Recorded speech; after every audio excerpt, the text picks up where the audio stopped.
আমরা আমাদের জায়গা থেকে দেখেছি বিগত 16 বছরে আমার কোন একজন ভাইকে যদি দাড়ি দেখেছে তাকে ট্যাগ দিয়েছে, আমার কোন একজন ভাইয়ের কপালে যদি সিজদার দাগ দেখেছে তাকে ট্যাগ দিয়েছে, কারো গায়ে যদি পাঞ্জাবি পায়জামা দেখেছে, কখনো যদি পলিটিক্যালি থ্রেট মনে হয় তাকে ট্যাগ দিয়েছে।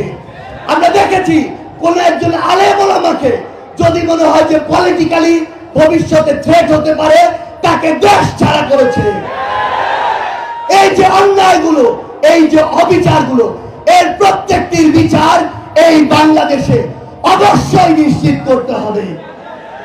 আমাদের জায়গা থেকে স্পষ্ট বার্তা, বাংলাদেশের ছাত্র জনতা ঐক্যবদ্ধ হয়ে নিজের রক্তের বিনিময়ে, আমার ভাই বোনদের জীবনের বিনিময়ে যেই দেশকে নতুন করে স্বাধীন করেছে, যেই ফ্যাসিস্ট হাসিনাকে দেশ ছাড়া করেছে, কোন দেশ যদি তাকে আশ্রয় দেয় তাহলে বাংলাদেশের ছাত্র জনতার শত্রুকে তারা আশ্রয় দিয়েছে। কোন দেশের সাথে এই বাংলাদেশের মানুষের পররাষ্ট্রনীতি কেমন হবে তা ওই দেশের কাজ নির্ধারণ করবে। ওবায়দুল কাদের, ওই শেখ হাসিনা সহ ফ্যাসিস্টের দালালরা যদি দিল্লি, কলকাতার, ভারতের উদ্যানে ঘুরে বেড়ায়, আমরা ধরে নিব এই কাজের মাধ্যমে আমাদের পররাষ্ট্রনীতি নির্ধারিত হবে। আমরা কোন দেশের সাথে ওই দেওয়ার সম্পর্কে বিশ্বাসী না। আমরা প্রয়োজন হলে আরো রক্ত দিব, তবে আমাদের এই যে সমতার সম্পর্ক, সমতার পররাষ্ট্রনীতি, সেটি বাস্তবায়ন করব।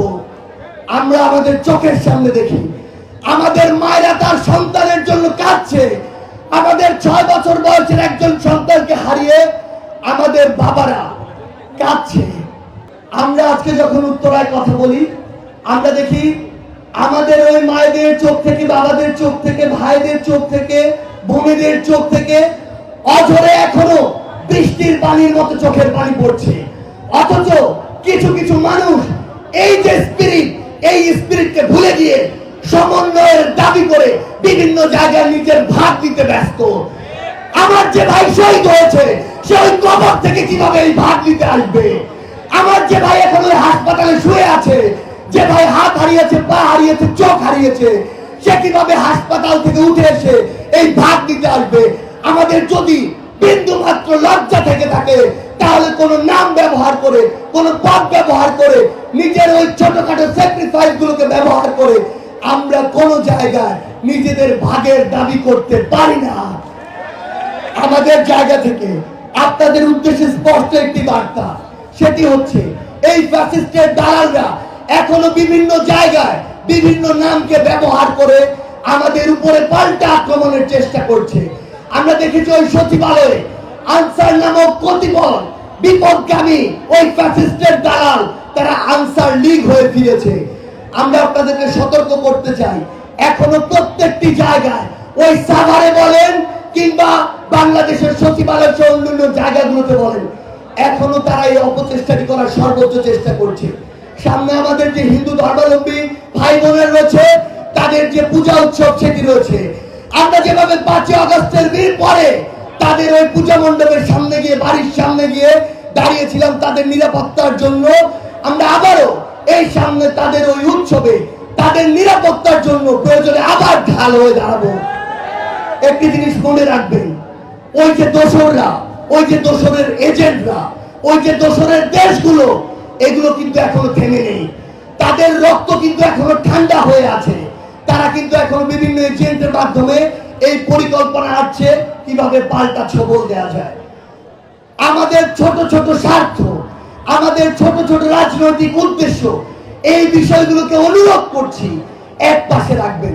সামনে জনগণের ভোটে নির্বাচিত জনগণের সরকার হওয়ার পূর্ব পর্যন্ত আপনাদেরকে এই ছোটখাটো স্বার্থগুলো এক পাশে রেখে বাংলাদেশ রাষ্ট্রের জন্য, বাংলাদেশের জনগণের জন্য ঐক্যবদ্ধ হতে হবে। এবং এই ঐক্যবদ্ধ হওয়ার কোনো বিকল্প নেই। শুধু একটি জিনিস মনে রাখবেন, যদি কোনোভাবে আমাদের এই খামখেয়ালির জন্য, ছোটখাটো স্বার্থের জন্য কোনোদিন ওই ফ্যাসিস্টরা এই পাল্টা আক্রমণ চালাতে পারে, এই সামনে যারা বসে আছেন আমার ভাইয়েরা, বোনেরা, এই বাংলাদেশের জনগণ, বিশ্বাস করুন সকলকে সারা জীবনের জন্য একটি বন্দিশালায় থাকতে হবে।